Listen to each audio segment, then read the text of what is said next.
안녕하세요. 시장의 언어입니다. 최근에 우리나라 연간 수출액이 사상 처음으로 7천억 달러를 돌파했다는 소식이 있었죠. 세계 6위라고 하니까 정말 대단한 기록입니다. 그런데 이 숫자를 자세히 뜯어보면 마냥 웃을 수만 없는 상황이라는 좀 날카로운 질문을 던져주셨어요.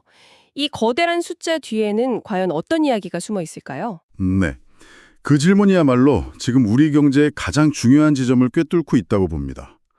2025년 전망치도 7,079억 달러, 여전히 높게 나오니까요. 표면적으로는 정말 축배를 들어야 할 상황이 맞습니다. 하지만 그 거대한 숫자라는 장막 뒤에는 우리가 애써 외면하고 있던 구조적인 문제들이 아주 선명하게 드러나고 있거든요. 바로 그 지점이군요. 가장 먼저 나타난 이상 신호, 어떤 게 있었을까요? 바로 우리 수출의 양대 산맥이었던 미국과 중국, 이 두 나라의 수출 비중이 동시에 감소했다는 겁니다. 동시에 말인가요? 네, 그것도 8년 만에 처음 있는 아주 이례적인 일입니다. 보통 한쪽이 안 좋으면 다른 한쪽에서 반사 이익을 얻곤 했는데 그 공식이 깨졌다는 거네요. 맞습니다. 구체적인 수치를 보면 대중국 수출 비중은 19.5%에서 18.4%로 줄었고요. 대미 수출 비중은 18.7%에서 17.3%로 함께 주저앉았습니다. 두 나라를 합친 비중이 1년 만에 2.5%포인트나 사라진 거군요. 이건 정말 땅이 양쪽에서 동시에 꺼지는 느낌인데요. 어쩌다 이런 상황이 온 걸까요? 원인은 두 나라에서 각기 다른 방식으로 하지만 동시에 나타났습니다. 우선 미국은 트럼프 2.0 행정부의 미국 우선주의 그림자가 짙게 드리워져 있죠. 전방위적인 관세 조치를 예고하고 있는데 그 대상이 바로 우리의 주력 품목인 자동차, 기계 같은 것들입니다. 아, 벌써부터 시장이 위축되기 시작했다 이런 거군요. 그렇죠. 그럼 중국은 어떨까요?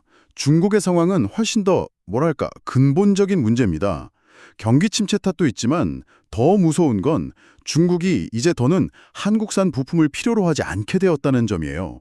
부품을요? 네, 과거에는 우리가 만든 반도체나 디스플레이 같은 핵심 중간재를 수입해서 완제품을 만들었거든요. 근데 이제는 그 중간재 대부분을 스스로 만들어냅니다.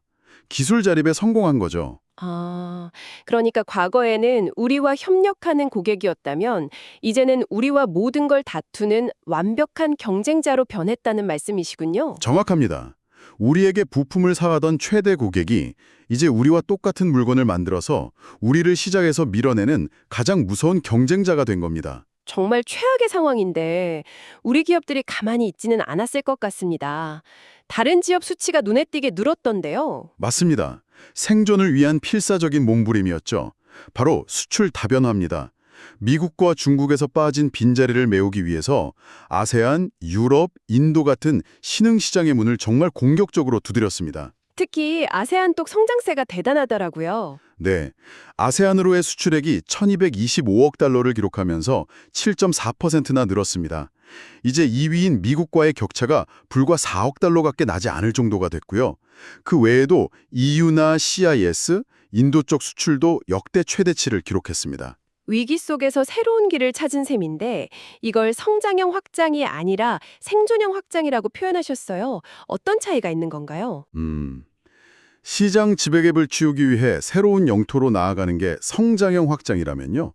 기존 영토에서 쫓겨나 어쩔 수 없이 새로운 피난처를 찾는 게 바로 생존형 확장입니다.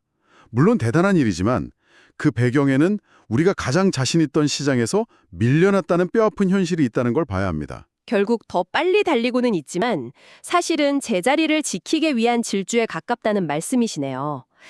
자, 그럼 여기서 두 번째 핵심 키워드인 반도체 착시 이야기로 넘어가야 할 것 같습니다.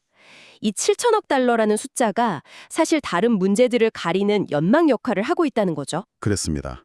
말 그대로 7천억 달러라는 파티의 조명이 오직 반도체라는 주인공 한 명에게만 쏟아지고 있다는 뜻입니다. 작년에 반도체 수출액이 무려 1,734억 달러였습니다. 1,734억 달러요? 네, 전체 수출의 24%, 거의 4분의 1을 혼자서 해낸 겁니다. 성장률도 22%가 넘었고요. 잠깐만요. 그럼 이걸 뒤집어서 생각해 보면 만약 이 반도체를 빼면 이 화려한 파티는 사실상 텅 빈 무대가 되어버린다는 뜻으로 들리는데요. 정확하게 보셨습니다. 결론부터 말씀드리면 반도체를 제외한 대한민국의 거의 모든 주력 산업 수출은 처참한 마이너스 성장을 기록했습니다. AI 열풍 덕분에 찾아온 반도체 슈퍼사이클이라는 화려한 불꽃이 바로 옆에서 꺼져가는 다른 산업들의 위기를 완전히 가려버린 겁니다. 다른 전통 제조업들, 구체적으로 상황이 얼마나 심각합니까? 한때 우리 경제의 허리였던 산업들이 말 그대로 무너지고 있습니다. 대표적으로 석유화학 수출이 11%나 급감했고요. 철강은 9%, 한때 세계를 제패했던 디스플레이는 9.4%나 역성장했습니다. 감소폭이 정말 심각한 수준이네요. 역시 가장 큰 원인은 중국이겠죠. 네, 중국의 저가 물량 공세와 무섭게 따라온 기술력 때문입니다. 과거에는 중국산 하면 품질이 좀 떨어져도 싸다는 인식이 있었잖아요. 하지만 이제는 품질 차이가 거의 없는데 가격은 훨씬 저렴합니다. 가격 경쟁 자체가 성립되지 않는 거죠. 사실 이런 숫자들은 일반인 입장에서 체감하기가 좀 어려운데요. 우리 생활 속에서 느낄 만한 사례가 있을까요? 로봇 청소기 시장을 보면 아주 명확하게 드러납니다. 로봇 청소기의 원조, 미국 아이로봇사의 룸바, 다들 아시죠? 네, 알죠. 혁신의 아이콘이었는데 바로 그 회사가 최근 파산 위기에 몰리다가 결국 중국 기업에 인수되었습니다. 정말 충격적이네요. 그렇죠. 그런데 지금 당장 국내 시장만 봐도 로보락, 드리미 같은 중국 브랜드가 시장을 완전히 장악했습니다. 이게 단순히 가격이 싸서가 아닙니다.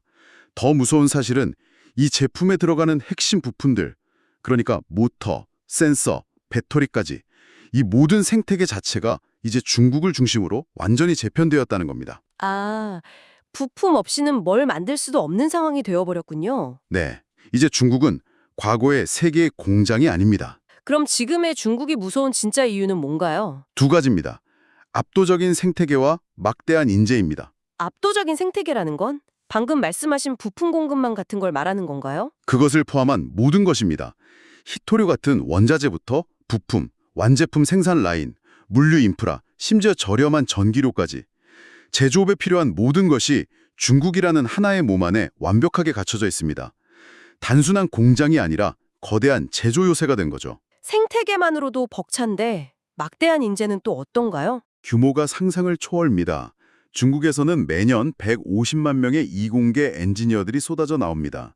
전 세계 AI 연구자의 절반 가까이가 중국계라는 통계도 있고요.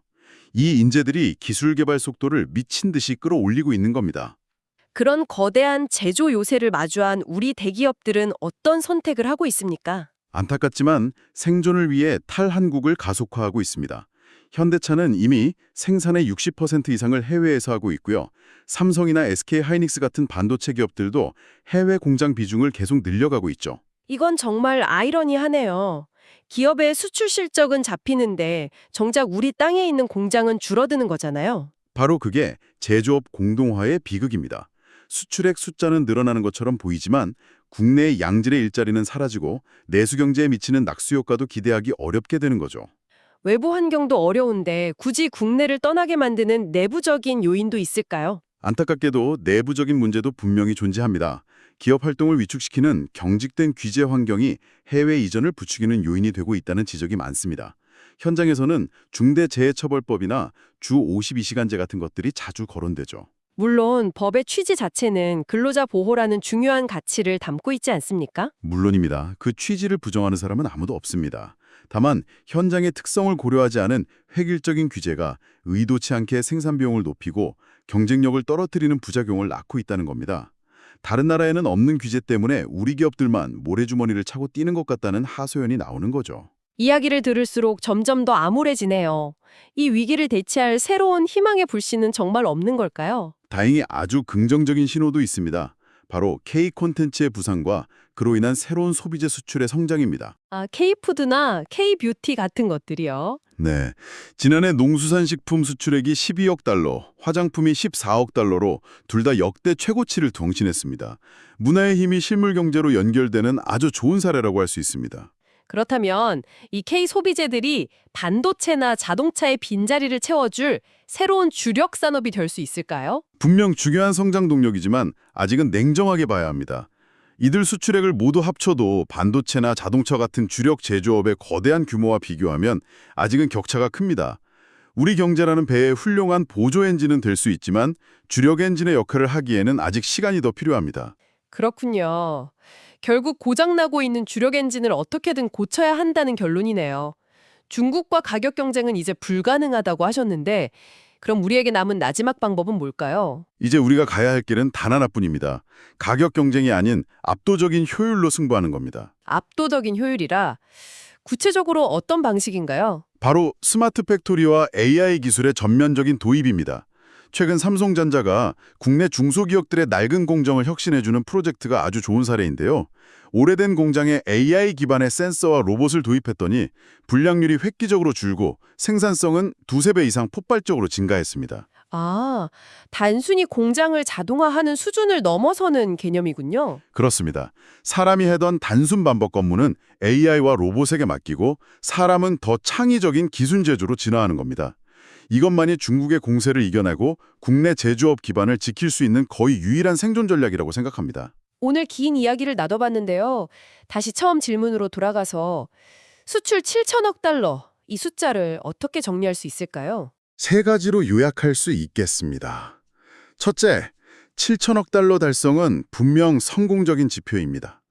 둘째, 하지만 그 실상은 반도체라는 하나의 엔진에 과도하게 의존하고 있고 나머지 전통 제조업은 붕괴 직전이라는 심각한 위기를 내포하고 있습니다. 셋째, 중국은 더 이상 추격자가 아니라 모든 면에서 우리를 압도하기 시작한 경쟁자라는 현실을 직시해야 합니다. 결국 지금은 발성한 숫자에 안주할 때가 아니라 오히려 가장 큰 위기감을 느껴야 할 골든타임이라는 말씀으로 들립니다. 맞습니다. 반도체라는 외길에서 벗어나 제조업 전반에 AI라는 새로운 수요를 시작해야 할 어쩌면 마지막 기회일지도 모릅니다. 오늘 이야기를 듣고 나니 이런 생각이 드네요. 우리는 지난 수십 년간 손으로 물건을 잘 만드는 기술을 완성의 경지까지 끌어올렸습니다. 어쩌면 이제 우리의 다음 과제는 사람의 손 없이 물건을 만드는 기술을 완성하는 것일지도 모르겠습니다. 아주 중요한 통찰입니다. 지금까지 시장의 언어였습니다.